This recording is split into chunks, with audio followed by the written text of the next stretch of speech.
Hi, Lloyd Chapman, another episode of Memory Lane. Let's see here.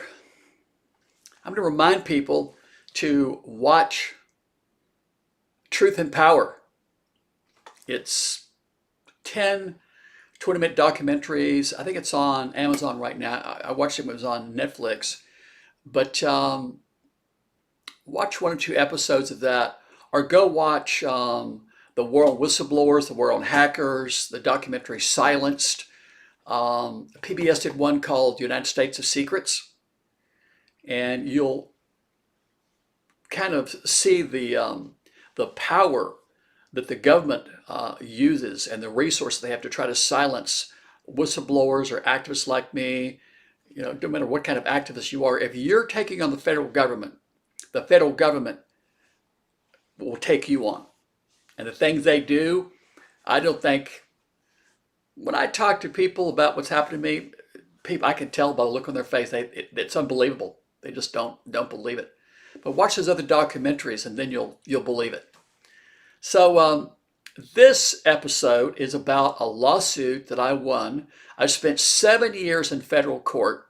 I spent $1 million in legal fees, and I won. And what I asked for is to the Pentagon. I just picked a contractor out randomly, and I said, "Can I see the report on who they're giving small business contracts to? Can I take a look at that?" And they said, "No, no, you can't." Right?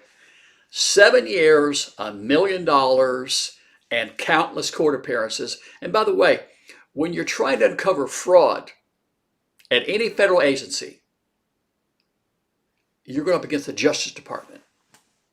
So if you're trying to show that people who are employed by the federal government are people that are major contractors to the Pentagon, are violating federal law and committing felony federal contracting fraud, you got to go through the Justice Department. I think they should change it to the Injustice Department.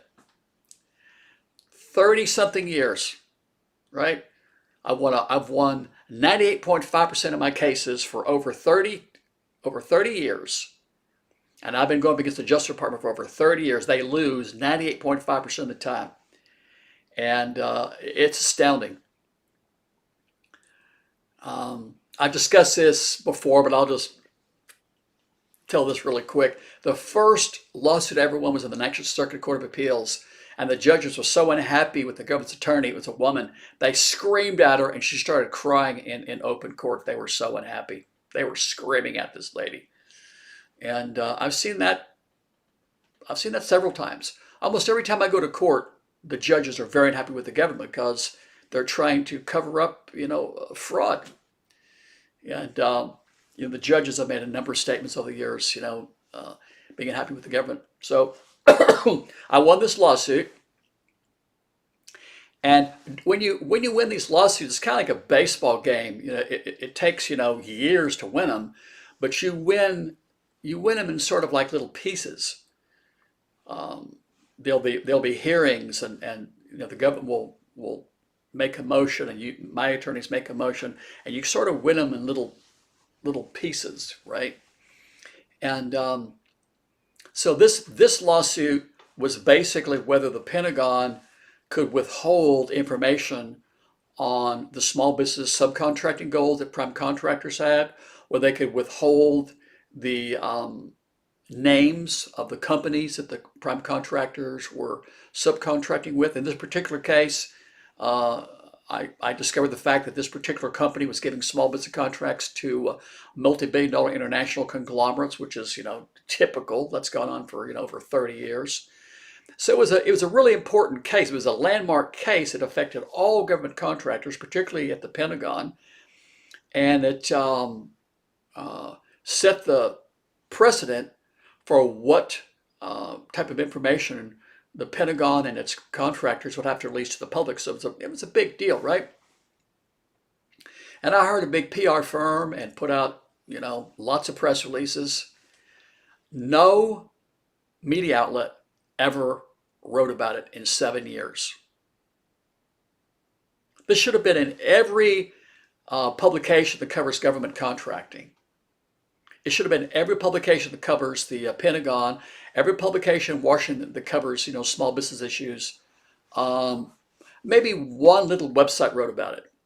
Maybe in 7 years, GovExec wrote about it once or twice.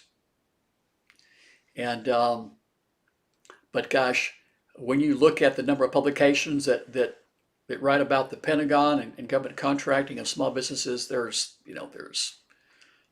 over 100, maybe more. And in 7 years, not one publication mentioned this lawsuit. And during this lawsuit, Judge William Alsop described me as being in a David and Goliath battle against big government, big business, and he accused the government of suppressing evidence and covering up evidence. And I'll show you what I got. 7 years, $1 million, I won. And all I want to do is, can I see if these guys are hitting their small business goal? Are they contracting with legitimate small businesses? I won, and here's what I got. Right? Isn't that amazing? That's what you get when you win. Right? So the information that I wanted was, who are these prime contractors subcontracting with, and are they hitting their small business goals? It's all been redacted, and that's a win when you win. So think about the level of corruption and fraud that they're trying to cover up.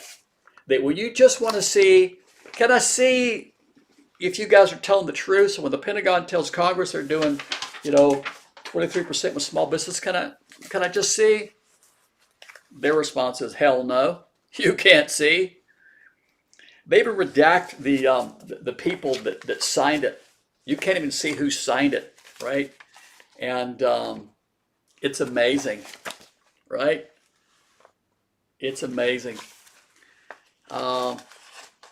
Yeah, the federal government, the Pentagon, the Small Business Administration, they do not want you to see that as the acting inspector general for the SBA, Inspector General told me about 15 years ago, he told me the government small business program is smoke and mirrors.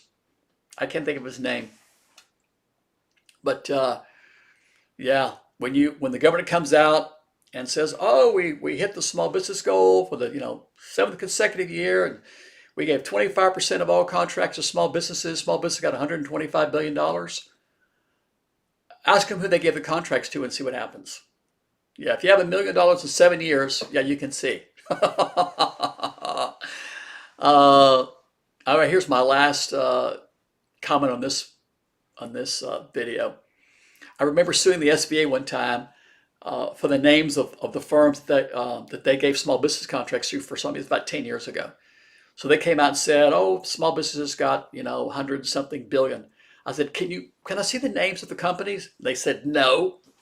Went to court. I won. And Judge Marilyn Patel said this: it's curious the SBA claims not to have the very information they would need to carry out their mission.